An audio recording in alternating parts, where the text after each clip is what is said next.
반갑습니다. 오늘 4월 20일 2025년 4월 20일 부활주일입니다. 특별한 날 함께 또 예배 드리게 돼서 감사합니다. 오늘 본문 본문은 요한복음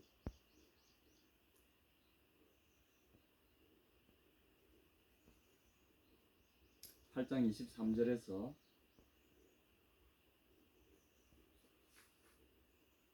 요한복음 8장 23절부터 8장 29절입니다. 요한복음 8장 23절에서 8장 29절까지입니다. 네, 준비됐습니까? 함께 읽겠습니다. 시작. 예수께서 가라사대 너희는 아래서 났고 나는 위에서 났으며 너희는 이 세상에 속하였고 나는 이 세상에 속하지 아니하였느니라. 이러므로 내가 너희에게 말하기를 너희가 너희 죄 가운데서 죽으리라 하였노라. 너희가 만일 내가 그인 줄 믿지 아니하면 너희 죄 가운데서 죽으리라. 저희가 말하되 네가 누구냐? 예수께서 가라사대 나는 처음부터 너희에게 말하여 온 자니라. 내가 너희를 대하여 말하고 판단할 것이 많으나 나를 보내신 이가 참되시네. 내가 그에게 들은 그것을 세상에게 말하노라 하시되 예, 저희는 아버지를 가리켜 말씀하신 줄을 깨닫지 못하더라. 이에 예수께서 가라사대 너희는 인자를 든 후에 내가 그인 줄을 알고 또 내가 스스로 아무것도 하지 아니하고 오직 아버지께서 가르치신 대로 이런 것을 말하는 줄도 알리라. 나를 보내신 이가 나와 함께 하시도다. 내가 항상 그의 기뻐하시는 일을 행함으로 나를 혼자 두지 아니하셨느니라. 아멘. 요한복음은 굉장히 문체가 간결합니다. 그리고 아주 이제 헬라어를 처음 접하시는 분들에게는 굉장히 좋은 교과서가 될 문장들인데, 첫째는 문장이 쉽게 적혀 있다는 거죠. 굉장히 쉽습니다. 그런데 아이러니하게 이 뜻은 굉장히 어렵습니다. 예수님이 평범하게 우리나라로 치면 뭐 초등학교 1학년 정도라도 읽고 이해할 수 있을 문체로 쓰여졌지만 그 내용은 너무나 어렵습니다. 오늘 특별히 부활주일에서 이 말씀을 생각하는 것은 오늘 이 문장 중에 핵심은 24절 25절입니다. 제일 중요한 말씀은 25절입니다. 여기에 질문과 답변이 한 문장 안에 담겨져 있는데 이 질문의 핵심이 당신은 누구냐라는 거죠. 그리고 이에 대한 대답은 예수님의 대답이 거기에 나와 있습니다. 예수님의 대답을 많은 신학자들과 번역자들이 이걸 해석하려고 노력을 했는데 해석이 잘 안 돼요. 굉장히 어려운 내용이 굉장히 어렵습니다. 제가 잠깐 본문을 좀 소개하겠습니다. 네가 누구냐 하는, 오늘 제가 특별히 이걸 하나 적어 왔어요. 이거 보일지 모르겠는데 여기 보시면 여러분 좀 이상하게 생각지 마시고, 안 보입니까? 이거 안 보입니까? 내가 좀 크게 적었는데 글자도 좀 이상하고 그렇죠, 그죠? 막 이상한데 제가 이거를 굳이 이렇게 한 이유가 있습니다. 위에 있는 문장은 단어가 3개로 되어 있잖아요. 그리고 이게 세미콜론이 끝부분에 붙어 있는데 이게는 물음표입니다. 그리고 뒤에도 보면 두 번째 문장 하나 둘 석줄로 되어 있는 이 문장이 있죠. 이것도 뒤에 보면 물음표가 붙어 있어요. 세미콜론이 물음표인데 이 유대인들이 질문을 합니다. She, tis, a 이렇게 됐습니다. 당신은 누구냐 이런 뜻인데 she는 이제 you라는 말이고 tis는 who라는 뜻입니다. 그 다음에 a는 그래서 뭐뭐이냐, 당신이 누구냐 이렇게 묻습니다. 이것은 존재에 대한 질문이기도 한데 예수님의 답변이 더 재밌습니다. 답변도 보면 의문문으로 답변이 끝나요. 굉장히 좀 희한한, 그래서 예수님의 이 답변을 이제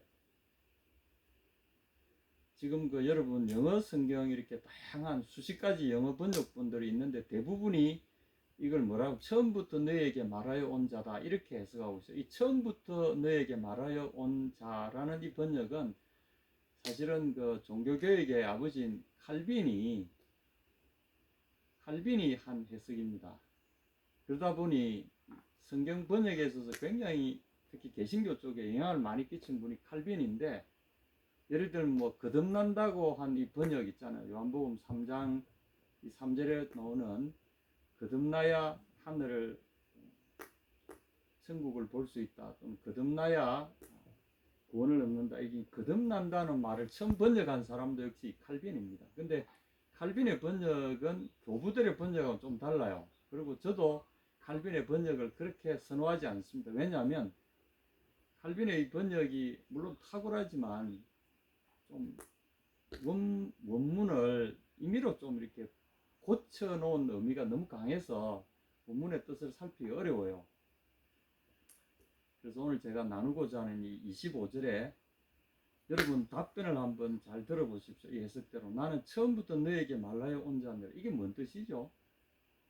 당신이 누구냐라고 했는데 나는 이것도 번역도 이게 의문문으로 번역을 해줘야 됐습니다. 의문문으로 번역을 해줘야 맞는데 의문문을 쏙 빼버리고 그냥 평서문으로 번역을 했잖아요. 이것부터가 이 의미를 잘못 따르고 있다는 거죠. 당신이 누구냐 이렇게 물었으면 나는 누구다 이렇게 답하면 되잖아요. 그런데 이렇게 되어 있습니다. 텐 아르켄 호티 카이랄로 휘민. 이 뭔 소리인지 모르겠는데 잘 보시면 이렇게 되어 있습니다. 문장이 크게 두 개로 나누어져 있습니다. 여기 보시면 앞에 있는 거 카이라는 엔드입니다. 엔드라는 그리고라는 이 단어 위쪽에 있는 문장과 아래쪽의 문장으로 나뉘어져 있는데, 이 그리고라는 이 말 위쪽에 있는 게 예수님의 답변입니다. 그리고 여기에 보면은 내가 너희에게 말하고 있지 않느냐 이렇게 되어 있습니다. 이 의문문 답변은 굉장히 강력한 거죠. 내가 이렇게 말하고 있지 않느냐, 무엇이라고 너희들에게 말하고 있지 않느냐, 그런데도 나를 못 알아본단 말이냐, 이런 뉘앙스가 숨어 있는 거죠.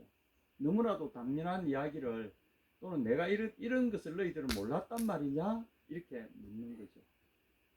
이 문장 구조, 그래서 이제 앞에 보면은 텐 아르켄 호티라고 하는 건 사실상 하나의 히브리적인 문장 구조입니다. 이게 이제 동사는 없는데 명사만 쭉 나열해 놓은 이런 문장입니다. 동사가 없는 문장. 크게 하면 이게 뭔가 하면 텐 아르켄, 이거는 이제 목적격입니다. 그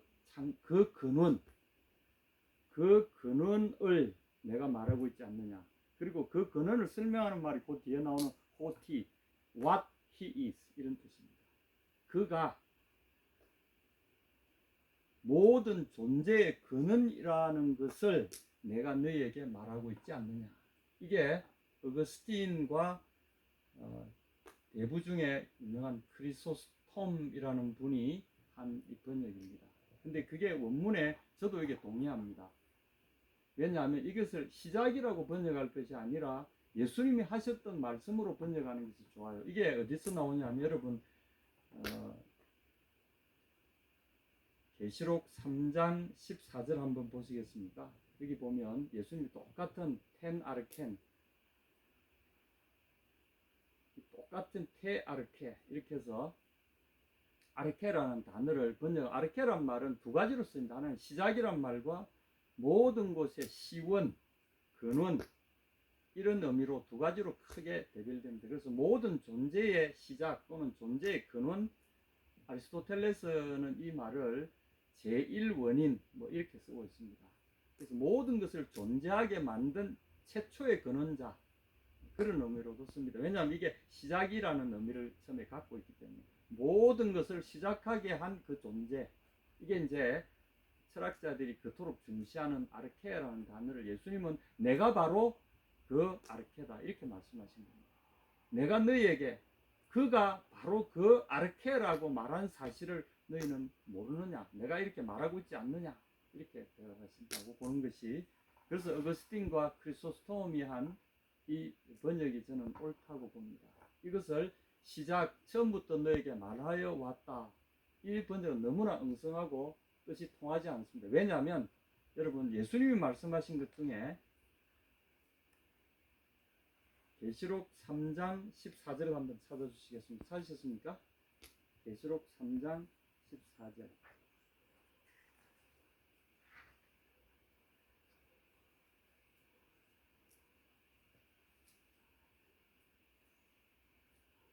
예, 읽어주시겠어요?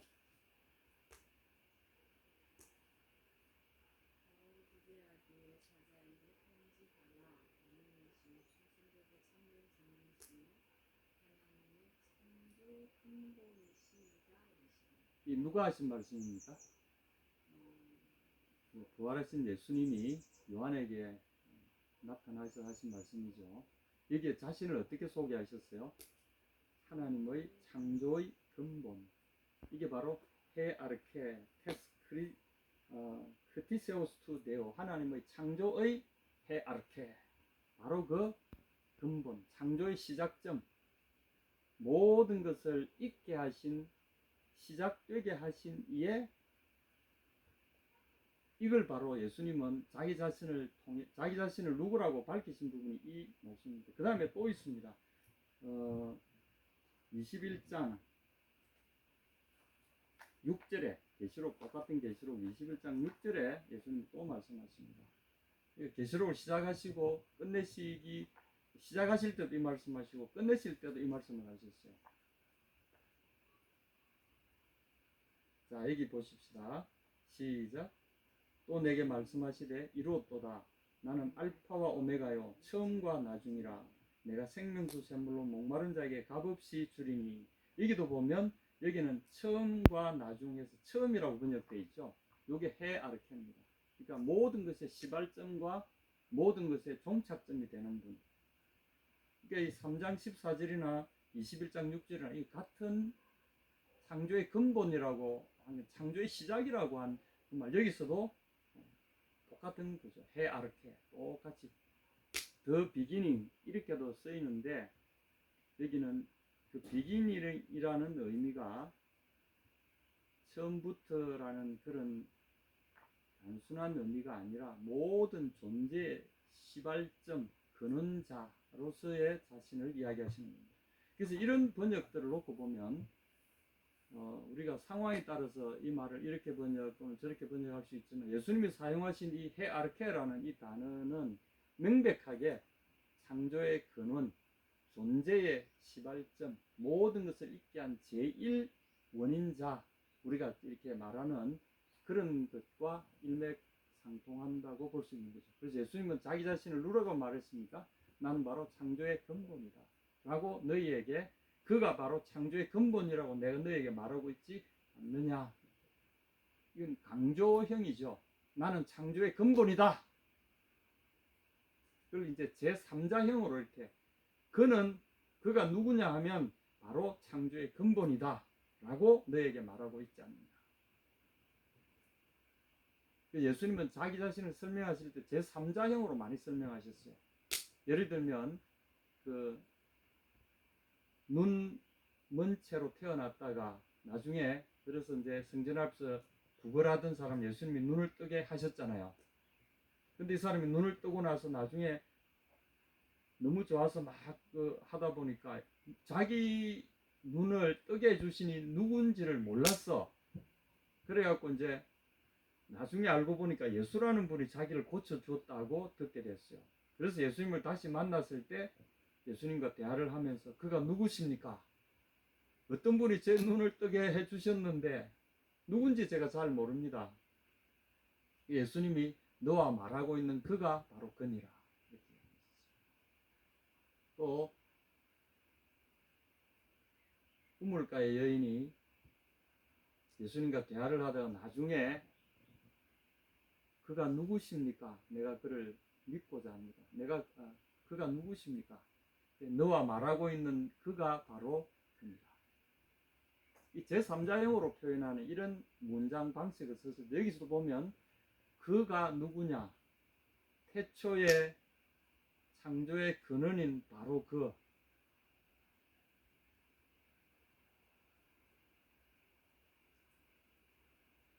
내가 너희에게 말한 것은 그가 바로 태초의 창조의 근원이다 라고 너에게 말하는 것을 너희가 말하고 있지 않느냐. 그런데도 못 알아듣느냐. 이런 생각이죠.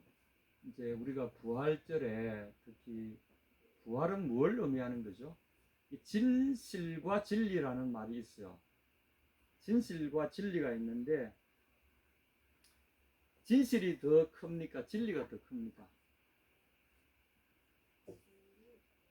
진실과 진리는 어떤 관계에 있죠?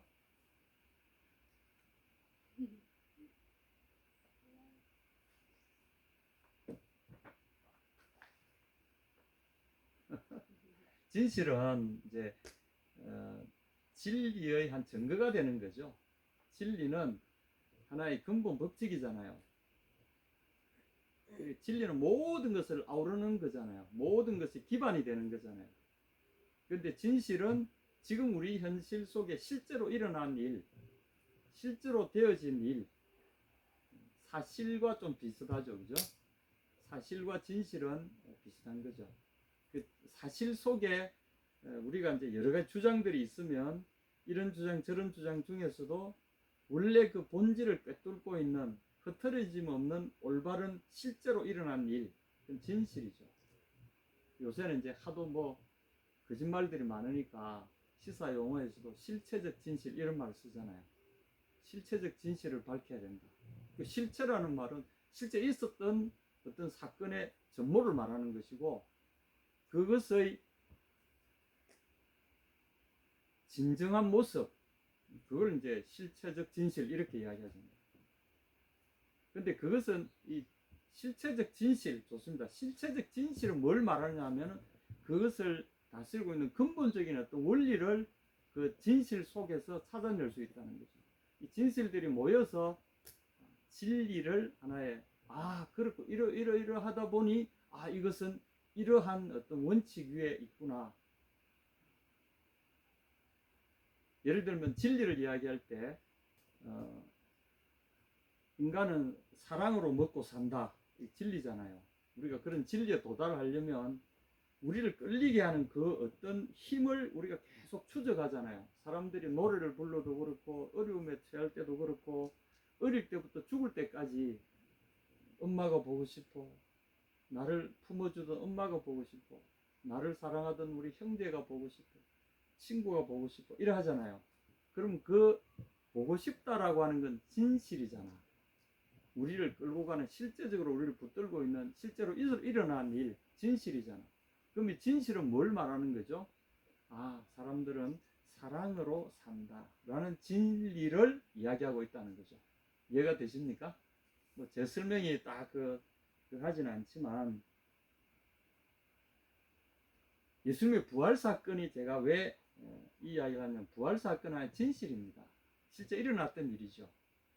이 진실은 그러면 그것이 어떤 의미를 가진 진리냐 이거죠. 이게 참 중요합니다. 그래서 오늘 유대인들이 예수님이 당신은 누구냐라고 묻는 이것 굉장히 중요한 이야기죠. 왜냐하면 그때 예수님의 답변이 또 뭡니까? 나는 아르케다라고. 이 지금 사실 속에서 이야기하고 있는 거죠. 주님은 어떤 진리를 이야기하는 건 아닙니다만은 이게 진리와 맞닿아 있습니다. 예수님이 아르케라면 그 다음에 우리가 진리를 쉽게 찾아 들어가는 거죠. 우리의 삶과 우리의 존재를 정의하는 중요한 단서가 여기에 놓여 있는 겁니다. 그리고 부활도 하나의 진실이죠. 진실이 부활을 통해서 우리가 보고자 하는 그래 부활이 뭘 의미하는 거야? 그게 진리인 거죠. 예수님이 누구시지? 그것이 의미하는 바가 뭐야? 그것이 진리죠. 진리는 우리 것이 되는 거죠. 사실은 우리 주변에서 일어난 우리를 포함한 우리 주변에서 일어난 일이지만 진리는 우리 것이 되는 거죠. 우리가 그 안에 존재하고 있으니까. 그러니까 예수님이 부활하셨다라고 하는 이 사건이 이 진실이 우리에게 무슨 의미고 우리에게 실질적인 영향력을 미치고 우리의 존재 자체를 완전히 바꿔놓는, 실제로 우리 것이 되는 그 무엇이 진리인 거죠. 만약 여기에 대해서 우리가 관심이 없다면 이 자리에 있을 필요도 없고 이런 이야기 들을 필요도 없는 거죠. 이 하나의 대화를 제가 좀 소개하겠습니다.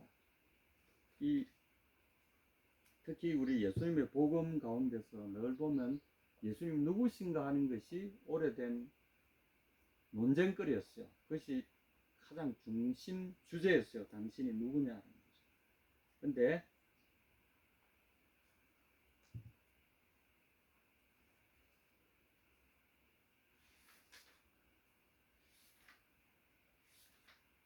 예수님의 마지막 순간을 함께 했던 사람이 있습니다. 빌라도라는 사람인데, 빌라도가 예수님을 신문하는 자리에서 두 사람이 나누었던 대화입니다. 오늘 이 대화를 또 잠깐 소개하고 결론으로 나가겠습니다. 요한복음 18장 33절 좀 보겠습니다. 이에 빌라도가 다시 관정에 들어가 예수를 불러 가로되 네가 유대인의 왕이냐? 예수께서 대답하시되 이는 내가 스스로 하는 말이냐? 다른 사람들이 나를 대하여 내게 한 말이냐? 빌라도가 대답하되 내가 유대인이냐? 당신 나라 사람들과 대제사장들이 당신을 나에게 넘겼으니 당신은 도대체 무엇을 했느냐? 예수께서 대답하시되 내 나라는 이 세상에 속한 것이 아니라 만일 내 나라가 이 세상에 속한 것이었다면 내 종들이 싸워 나로 유대인들에게 넘기우지 않게 하였으리라. 이제 내 나라는 여기에 속한 것이 아니니라. 빌라도가 가로되 그러면 네가 왕이 아니냐? 예수께서 대답하시되 당신의 말과 같이 나는 왕이로소이다. 내가 이를 위하여 났으며 이를 위하여 세상에 왔으니 곧 진리에 대하여 증거하려 함이로라. 무릇 진리에 속한 자는 무릇 진리로부터 태어난 자들은 내 소리를 듣소이다. 빌라도가 가로되 진리가 무엇이냐 하더라. 예수님은 진리에 대하여 증거하러 왔고 진리로부터 태어난 사람들은 나의 목소리를 듣는다. 받아들인다 이 말이죠. 내가 한 말을 받아들이고 내가 한 말을 믿는다 이 말이죠. 그런데 이 이야기를 들은 빌라도는 이렇게 답변합니다. 진리 그게 밥 먹여주냐? 이런 투로 이야기합니다. 진리 그게 뭐라고? 나 진리 따위는 아무 상관도 없다. 단지 내 자리, 내가 지금 누리고 있는 나의 평안과 권력이 손상되지 않으면 아무것도 난 상관이 없다. 진리 그거 아무 상관없다. 진리가 뭐라고? 이렇게 이야기합니다. 예수님의 부활을 우리가 듣잖아요. 매스컴에도 떠들고 막 부활하면 온 세계적으로 막 난립니다. 근데 우리가 이제 이 깊은 산속에서 다시 한번 생각해 봅시다. 부활이라는 사건은 우리에게 뭘 의미하는 거죠? 그래서 예수님의 누구신가라는 것을 우리에게 이야기해 줍니다. 예수님의 부활을 우리가 그 사건을 찾아가 보면 잘 아는 대로 무덤에 미라처럼 똘똘똘똘 말아서 송진 같은 걸로 딱 칠해가지고 바위에 판 무덤에다가 넣어놔서 바위돌을 그 앞에다가 밀봉해가지고 장사가 끝났잖아요. 근데 사흘 만에 다시 가보니까 그 돌들이 열려져 있고 지진 후에 돌로 판 무덤이 문으로 덮어놨던 돌이 굴러져 있고 속을 들여다보니 그대로 있어요. 이게 빈무덤이라고 그랬는데 사실 이건 틀린 표현입니다. 무덤이 비어있지 않고 무덤은 그대로예요. 예수님을 장사한 그대로입니다. 거기에 예수님을 묶었던 송진을 칠해가지고 돌돌돌 감아서 붕대로 감아서 미라처럼 놔두는 미라 형태 그대로 있어요. 무덤은 비어있지 않습니다. 무덤은 그대로 있습니다. 근데 뭐가 비어있죠? 예수님을 장사해서 붕대로 돌돌돌 감아놨던 미라, 그 안이 통 비어 있다는 거죠. 아무도 손대지 않았고 아무도 가지 않았는데 그 놀라운 것은 여러분 누에 고치 있잖아요. 누에 고치 안에 번데기가 들어있잖아요. 근데 번데기가 구멍을 뚫고 쭉 이렇게 빠져나오긴 하는데 예수님의 그 미라는 코쿠온이라 그러죠. 번데기가 들어있던 고치, 이 코쿠온 속은 어떤 손상도 없고 어떤 찢은 곳도 없고 여러 젖힌 곳도 없는데 그건 그대로 있는데 속이 비어 있어요. 이게 예수님의 부활의 현장입니다. 그리고 그 위에 예수님의 부활하신 그 몸은 시간과 공간을 초월하시는, 사람들에게 원하시면 보일 수도 있고 안 보이실 수도 있고 갑자기 나타났다가 갑자기 사라지시기도 하고 갑자기 닫은 문을 닫아놓은 벽을 마음대로 통과해서 제 아들 사이에 나타나시기도 하고 갑자기 사라지시기도 하고, 그리고 제 아들과 함께 축도하시면서 식사하시다가 축사를 마치시고 갑자기 사라지시기도 하고, 예수님 그리고 물고기를 드시기도 하고 잡수시기도 하고 분명히 존재하시는데 우리가 살아계실 때 뭔가 똑같은데 당신의 못 박힌 자국, 손과 발의 그 자국들, 옆구리의 창자국 그대로 갖고 계시면서도 그 몸은 우리가 생각하던 이전의 몸은 아니었어요. 시간과 공간을 마음대로 통과해 가시는 신비한 몸으로 부활하셨어요. 이게 부활의 사실입니다. 그러면 그게 뭘 의미하는 거죠? 이 진리에 대하여 증거하러 왔다 그랬었잖아요. 여러분, 우리에게 영원한 생명이 있다는 거죠. 그리고 부활한 생명이 존재한다는 거죠. 우리의 육신은 썩어버리지 않고 예수님의 몸처럼 우리도 변화해서 영원한 영광의 몸으로 변한다는 거, 이게 진리입니다. 그리고 이것은 우리를 위해서 예배해 놓은 거죠. 만약 이 진리를 우리가 알아듣지 못하고 내 것으로 받아들이지 못한다면 여전히 빌라도처럼 진리가 무엇이냐? 진리가 도대체 뭐냐? 진리가 밥 먹여주냐? 진리가 내 자리 보존해주냐? 이렇게 말하고 말 것입니다. 그런데 이것은 사실은 예수님 우리에게 다가오신 목적이 이걸 알려주려고. 그래서 오늘 이 말씀의 가장 핵심이 바로 여기에 있습니다. 제 아들이 예수님을 볼 때 뭐라고 했습니까? 우리가 그 영광을 보니 아버지의 독생자의 영광이요 은혜와 진리가 충만하더라. 요한복음 1장 14절에 이 증거가 있습니다. 제 아들이 3년간 예수님을 경험하고 보고 듣고 그리고 자기들이 경험한 예수님의 본질이 뭐냐 하면 우리가 그 영광을 보니 말씀이 육신이 되어 우리 가운데 거하심에 우리가 그 영광을 보니 아버지의 독생자의 영광이요 은혜와 진리가 충만하더라.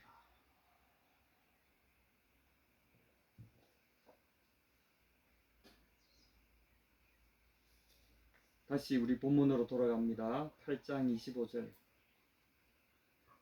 당신이 누구냐? She tis A. 당신이 도대체 누구냐?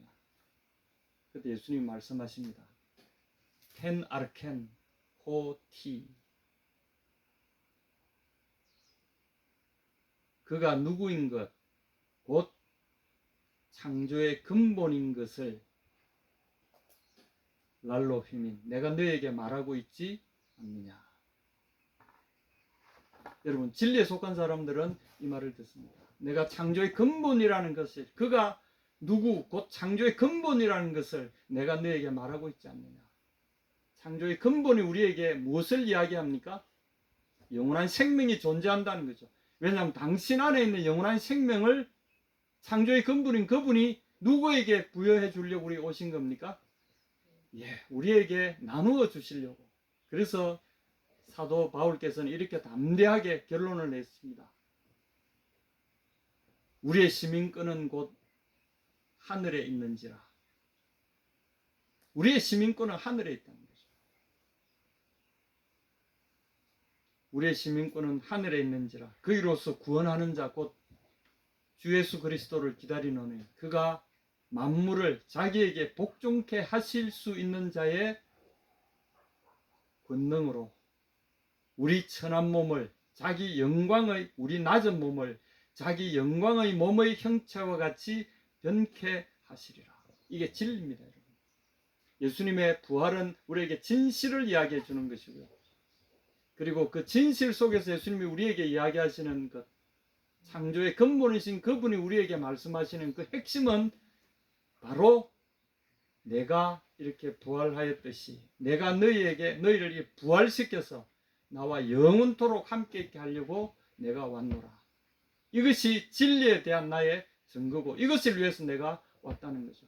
그러므로 부활절은 우리에게 새로운 시작을 알리는 겁니다. 여러분, 이 말씀을 들으십시오. 당신이 누구냐 할 때 이 질문 속에 그가 창조의 근본이라는 것을 내가 너에게 말하고 있지 않느냐. 여러분, 지칠 때마다, 낙심할 때마다 이 8장 25절 이 말씀을 여러분 되뇌이시기 바랍니다. 유대인들처럼 당신이 누구십니까? 라고 우리가 물어보면 예수님은 계속 말씀하실 겁니다. 창조의 근본이라는 것을, 그가 곧 창조의 근본이라는 것을 내가 너에게 말하고 있지 않느냐. 예수님은 변하지 않습니다. 지금도 그분이 우리를 돕고 계십니다. 창조의 근본이신 그분과 함께 여러분 우리의 새로운 인생을 이 부활절 속에 발견하시기 바랍니다. 주님의 이름으로 축복합니다. 아멘.